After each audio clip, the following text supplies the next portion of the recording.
It's question 9. I've compounded my question slightly, so it's a bit shorter. On July 12, 2022, myself and other Bristol residents spoke regarding agenda item 14, the renewal of council catering contracts with Cafe Gusto, Parsnip Mash and Pegasus until December 2023. In that meeting, we voiced our concerns regarding the consumption of meat and dairy and its effect on the climate crisis. Myself and others are not alone in raising these concerns.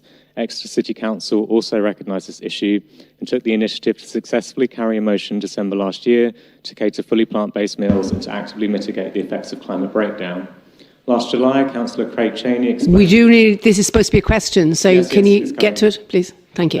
Councillor Craig Cheney explained that the Council's resistance to amending the catering contracts was largely due to logistics, and stating that myself and others should return in 2023 once all contracts... I think we're going to have to go to the question. So it's okay, so will the Council do that? Well, it's up there. Plant-based catering. That's the question. Will the Council change the contracts to make them plant-based? What I would say is that we're certainly taking it into account as part of the work we're doing to deliver on our climate strategy and our ecological strategy for the city, both of which talk about not only what we do within our city boundaries and our own internal city systems to reduce the impact we have on the loss of biodiversity and reduce our emissions, but also talk about the impact we have within wider systems, the wider food systems and transport systems and energy systems that we impact into. We recognise the carbon price that's paid for meat production. We also have to work with the fact that the council works in a complicated world, and we don't have everything our own way, but we try and press through.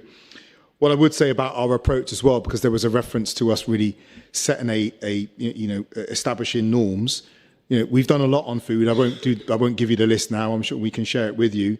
But on so many fronts that we face within the city in which we're trying to make change, we also, and you have a role in this, we have to work out how we take people with us without going at the pace of the slowest. That is a challenge we face all the time. I use that phrase a lot around the Colston statue, at the time.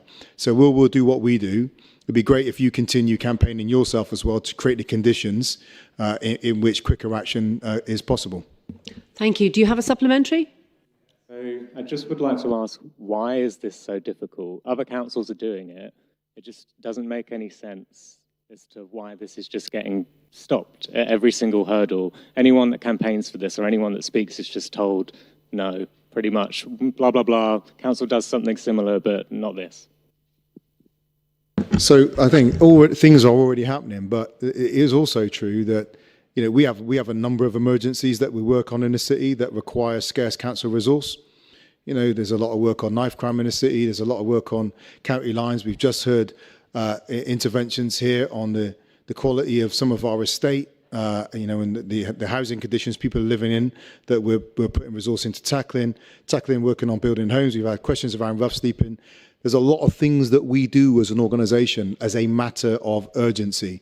And by definition, and it's something that the Chamber will be grappling with as it moves into the new system, you can't have 122 priorities.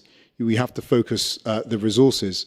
The immediate emergency that we've been tackling over the last few years in the council is making sure people can eat at all, including our own staff, making sure we're paying a living wage and bringing through a number of those interventions. So this is a consideration. I won't go through. I mean, we've got the Better Eating Award in the city. We have our options in our council cafeteria. There haven't actually been many members of staff in over the last few years anyway, and we will continue to push on it. We've had events where we've pulled together the lead officers from some of our main public sector partners who procure food, and we've talked about how we can get alignment and work through the One City approach to do that. But that's not always easy as well because they have their own financial pressures. But we're happy to keep talking to you. We'll keep pressing to make progress, but we can't turn the organisation around on sixpence. Okay, I think we've got time for